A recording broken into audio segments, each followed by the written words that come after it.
COP29 without having a strong outcome on finance.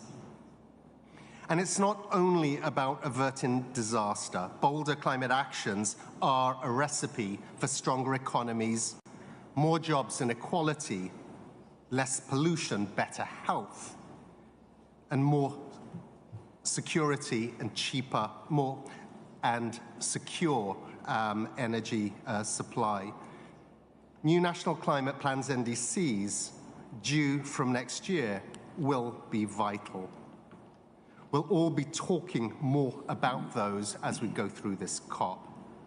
And quality, the quality of those NDC submissions is of greatest importance. So to Article 6, last night, parties agreed strong standards for a centralized carbon market under the UN. There's more work to do, but this is a good start, the product of over 10 years of work within the process. Colleagues, you are masters of making complex things understandable. So let me say on Article 6, this is not some bit of arcane UN bureaucracy. When operational, these carbon markets will help countries implement their climate plans faster and cheaper, driving down emissions. We're a long way from halving emissions this decade, but wins on carbon markets here at COP29 will help us get back in that race. We must ensure that developing countries benefit from new flows of finance. There's more work to do on Article 6, and the process allows for all perspectives to continue to be heard. And there is a huge amount of work to do at the COP more broadly to ensure it delivers the strongest of outcomes. Many of you have been reporting on the climate implications of political events in the last weeks. I'll just say this. Our process is strong, it's robust, and it will endure. After all, global cooperation is the only way humanity survives global warming. It's only through that engagement, only through that cooperation, that we're going to get through this crisis. And our process is delivering concrete results, even though they are not quick enough and need to accelerate. But we have a huge amount of work to do to ensure COP29 delivers strong outcomes, again, especially on climate finance. I thank you. Thank you. Executive Secretary, Ms. Abhadaray, you have the floor. Thank you, ladies and gentlemen, distinguished guests.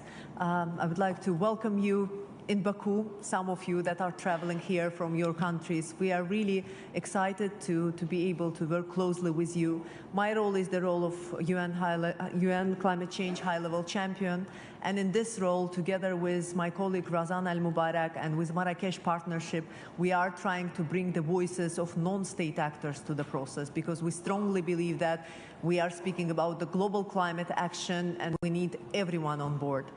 So, dear friends, climate change is not a distant threat. Climate is changing. We see it, we feel it, we can measure it. And it means that we need whole of society approach to handle this issue. Not only whole of society approach, but also whole of global community approach. We have tried our best to work very closely this year throughout all these months with non-state actors, with civil society, with philanthropy organizations, with private sector, with academia, with young people, to make sure that they are being part of this process. And our main goal was to build this inclusive platform. And I'm happy to announce today that we will also, within the framework of our COP29, as a presidency, we will be hosting a business investment and philanthropy climate platform for the first time fully in the blue zone. And it will be happening on 14th of November. We need private sector to be part of this overall conversation. So for us, it's a very good moment to have private sector and philanthropies, asset owners coming together and addressing the challenges that we all have. And so far, we have already more than 1,000 people registered for the forum. We have a number of events that we will be doing for the private sector. Also, another subject that we have tried to focus our attention on is the SMEs, is the green transition of small and medium enterprises, because we want to make sure that SMEs are not surviving this green transition, but they are shaping this green transition. So one of the campaigns that we've been working on is a climate-proofing SMEs, and I'm happy to share that already 35 collaborators having 65 million SMEs in their networks joined us, and we plan to continue this effort in the future. So throughout the summit, we will launch multiple initiatives as part of the COP29 action agenda, and the government of Azerbaijan will make national announcements at different points throughout the conference, and we believe that together we can turn this immense challenge into the opportunity. We need to see the opportunities, and we need to showcase to the private sector especially these opportunities. So, dear friends, we will be here, and I think that we will be meeting each other regularly, so thank you very much for your help. We have now time for a few questions. If I can ask you to identify yourself and your media organization, please. We also have headsets in case of questions in Azerbaijani.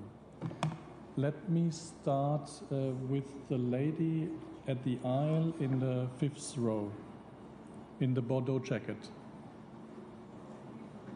Just wait for the microphone, please. It's coming. Azerbaijan. Yeah, can you hear me? No. Can you speak up louder? Yeah, the mic is on. Now I think you can hear me.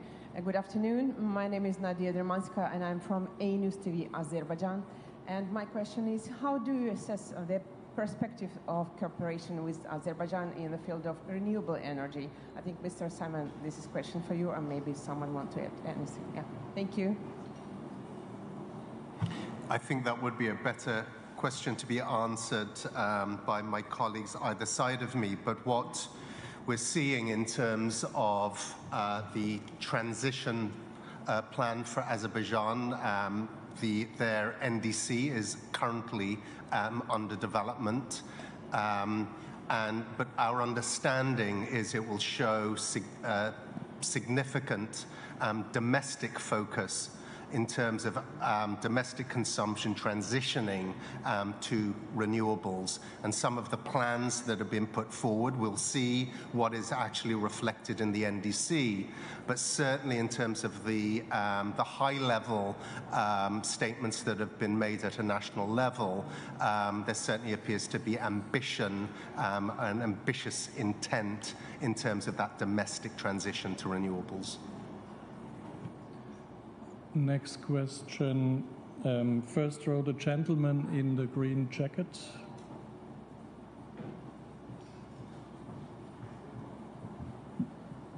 Good morning, Benjamin Lejeune from AFP. A question for Mr. Rafiev.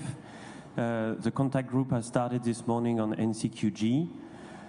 There are concerns that a developed country may not commit to ambitious figures.